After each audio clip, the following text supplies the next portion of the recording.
Welcome to the Monocle Banking Podcast, where we explore the people, the ideas and the institutions reshaping finance and industry across Africa. I'm your host, Michael Avery, and as always, it's brought to you by Monocle Solutions. Now, in corporate South Africa, few names carry as much weight and credibility as Advocate Thandi Orleyn. She's just stepped down after 14 years as chairperson of BP Southern Africa, capping a career that spanned the legal world, the business world, and the transformation trenches. But her retirement does come at a time as the sector that has helped shape her is under fresh scrutiny. There was a bombshell investigation published by Open Secrets today that reveals the state-owned Central Energy Fund has pushed ahead with a R1 acquisition of the troubled SAPRE refinery from BP and Shell, despite what it says is overwhelming due diligence red flags. Now, as someone who's championed both transformation and ethical governance, Advocate Orleyn is uniquely positioned to reflect on how we got here, where we go next. We'll explore her remarkable personal journey, her views on the state of BEE and transformation, the future of South Africa's energy mix, and the hard lessons learned from decades at the highest levels of both business and public service. Advocate Orleyn, thank you so much for joining us at a time when the spotlight on the fuel sector has never been hotter. And congratulations as well on a remarkable tenure at BPSA. Just take us back to 2011. What was the state of the business and the broader energy landscape when you stepped into the role of chair? Hi, Michael, if I may call you that. Thank you for inviting me, and good afternoon to your listeners as well. It's a pleasure to chat to you on this coldish day and night in Joburg. Well, this has been an opportunity for me to reflect, as you say, and to realize how much has happened in the last 14 years of my tenure at BPSA. When I joined, some of my reflections go back to, this is 2011, when Minister Dipuo Peterson was the Minister of Energy at the time. And they had just had an audit of the petroleum companies in the country in relation to their BE status.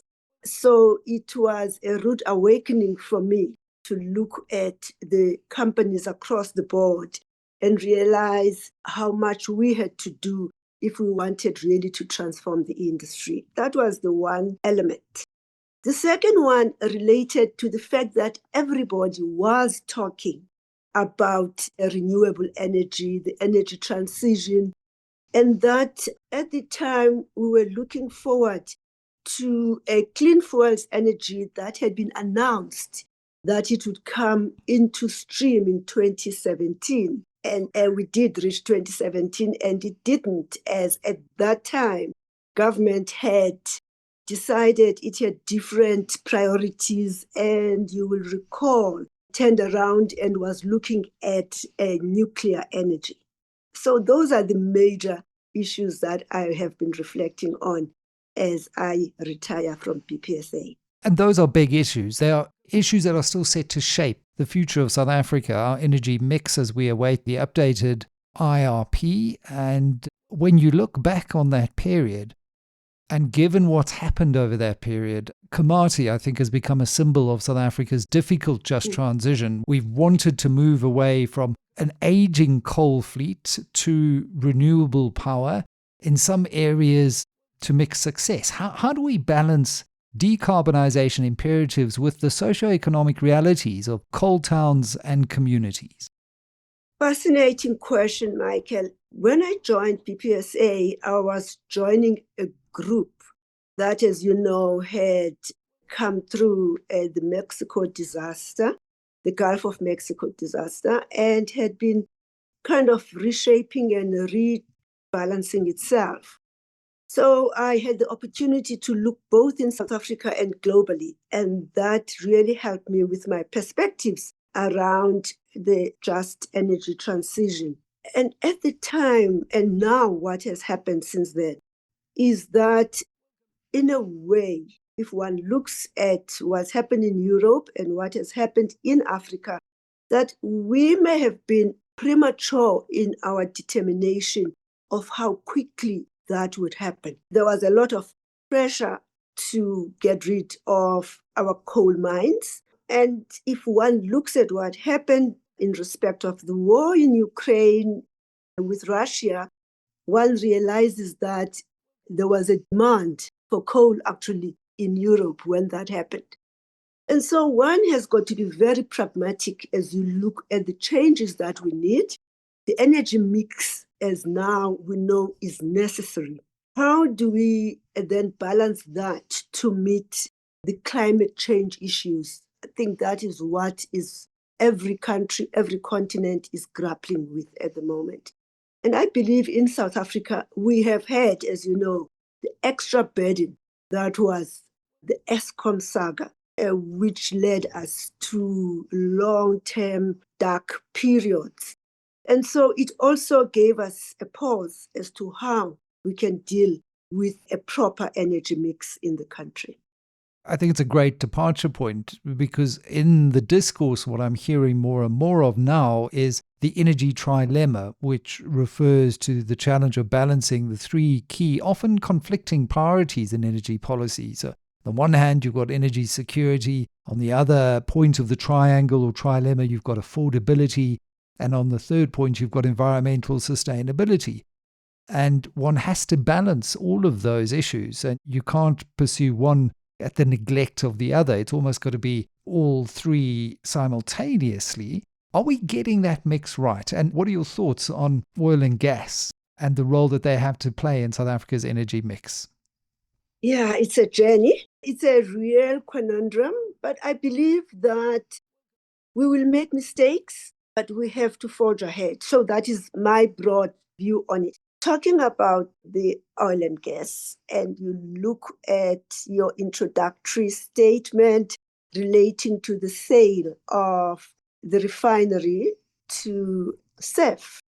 It's also been part of this transition where, as I joined BPSA and as we were 50% partners with Shell, we had to contemplate how do we meet the requirements of renewable energy.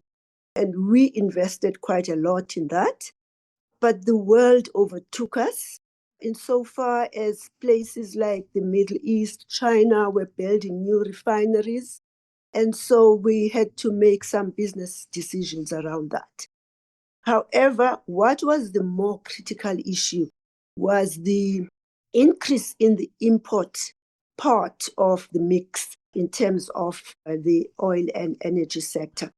As you know, Sasol has had its challenges.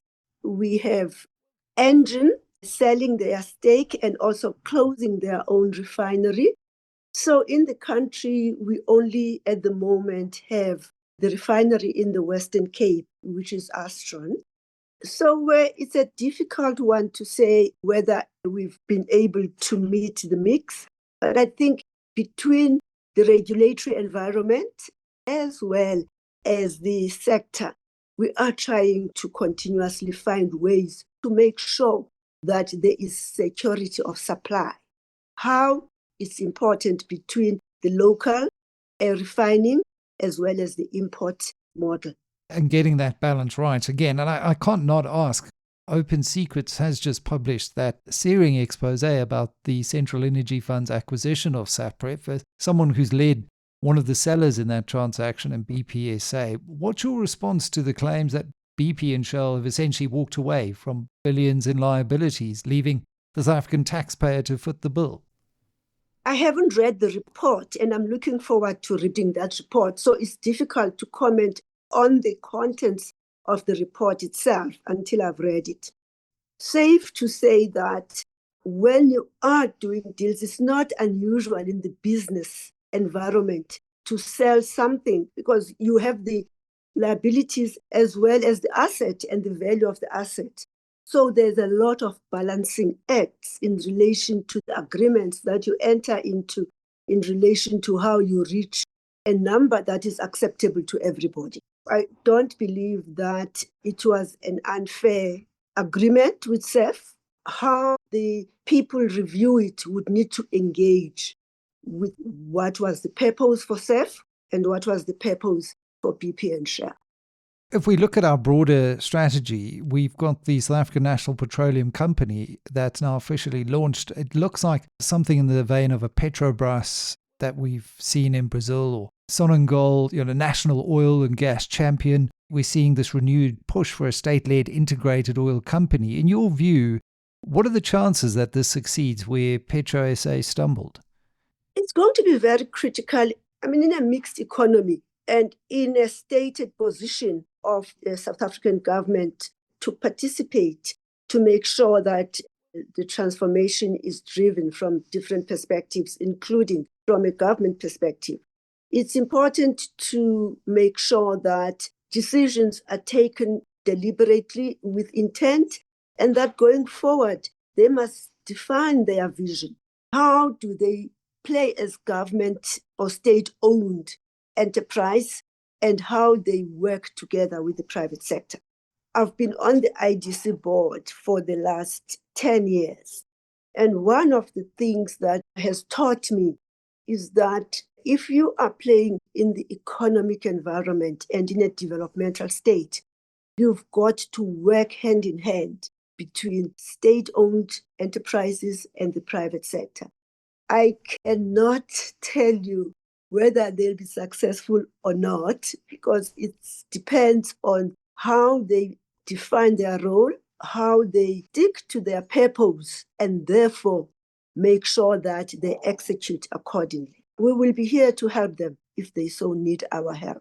It was quite fortuitous that at an event in Cape Town recently, I happened to be seated next to a couple of executives from the South African National Petroleum Company. And what really struck me was a break from the past in terms of the composition of the board, and quite a few board members from the private sector coming in and ensuring that governance is certainly going to change. I think one of the early challenges was obviously how to deal with the amalgamation of 3 state-owned enterprises into one, and trying to get those cost savings, because the unions didn't want any jobs to be lost.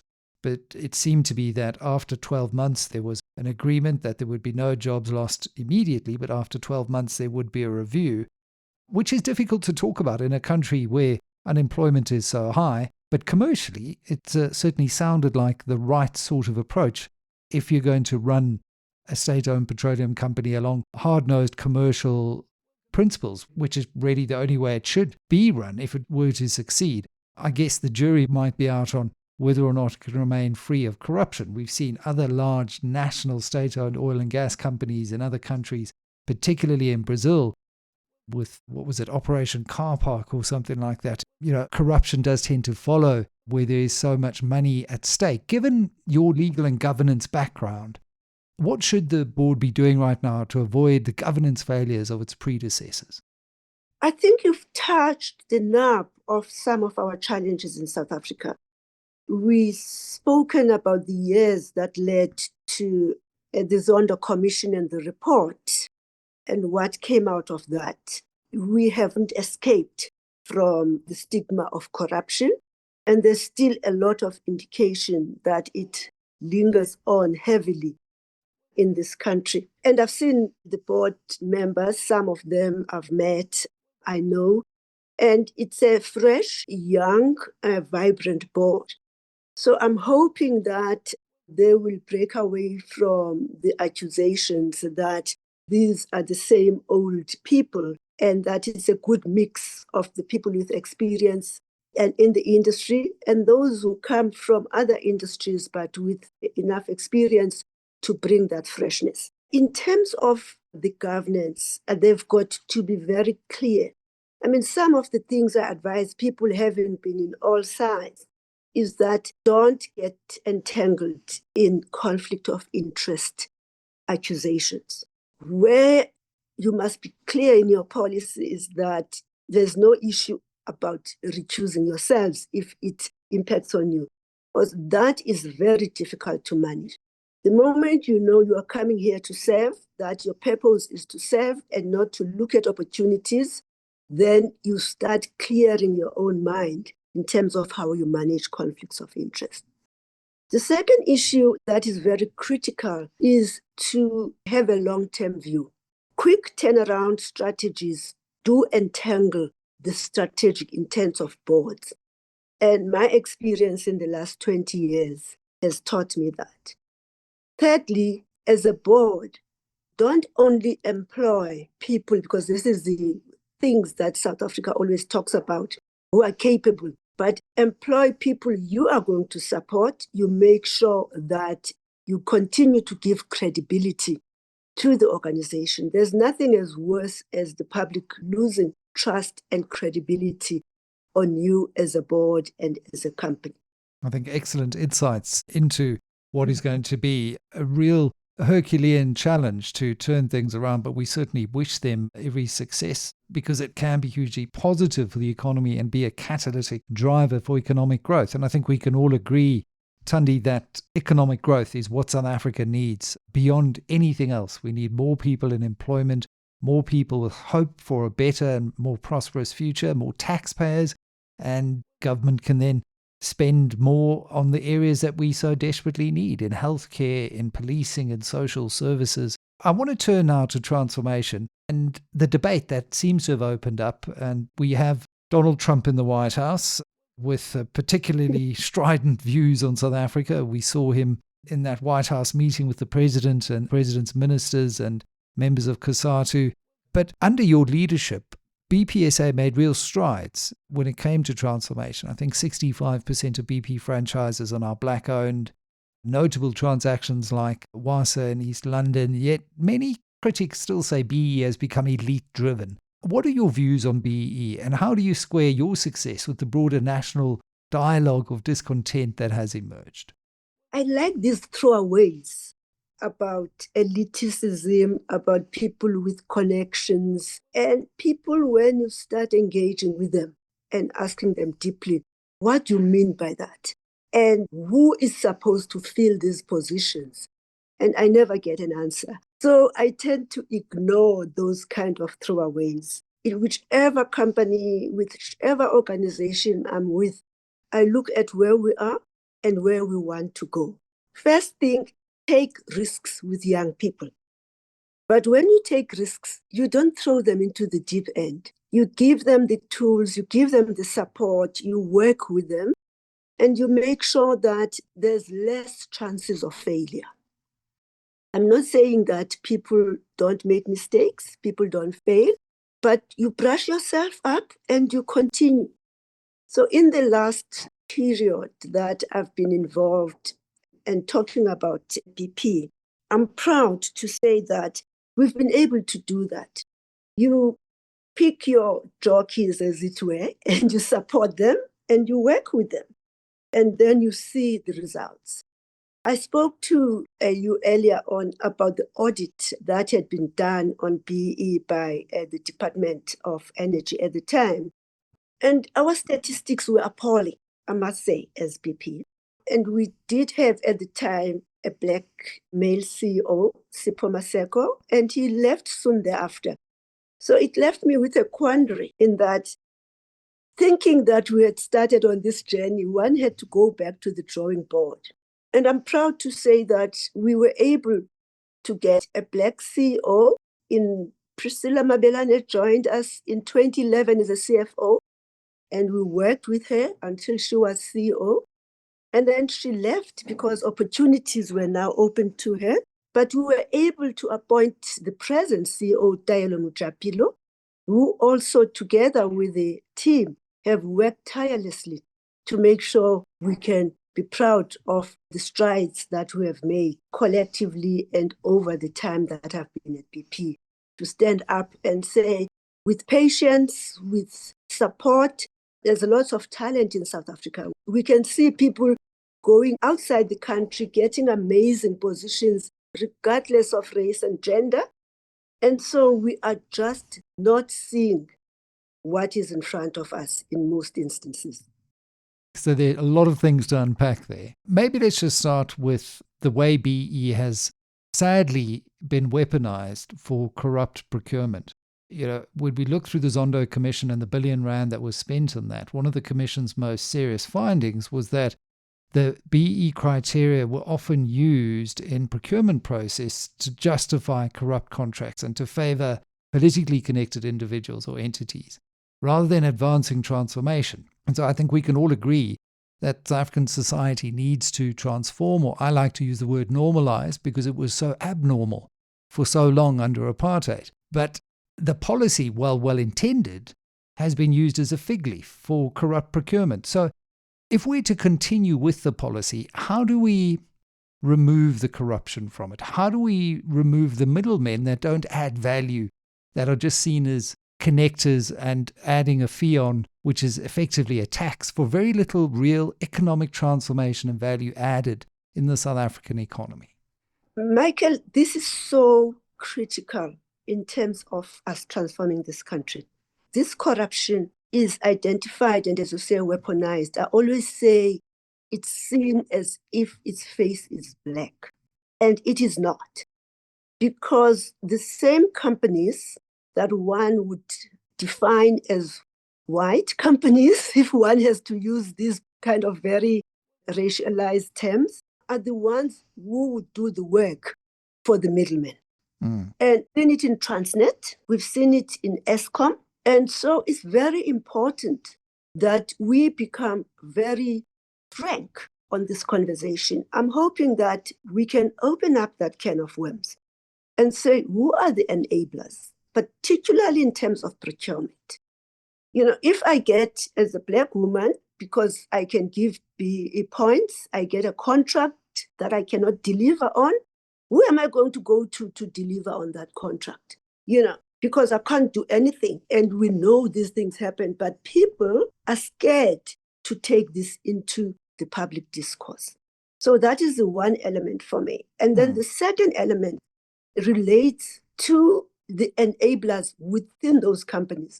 If they appoint a company that is going to pay back, and we've seen this kind of corruption happening, and then it fizzles out and you don't know what happens. At the moment, we know there are cases against former executives and managers in places like Eskom and Transnet. And the question is, what is happening now?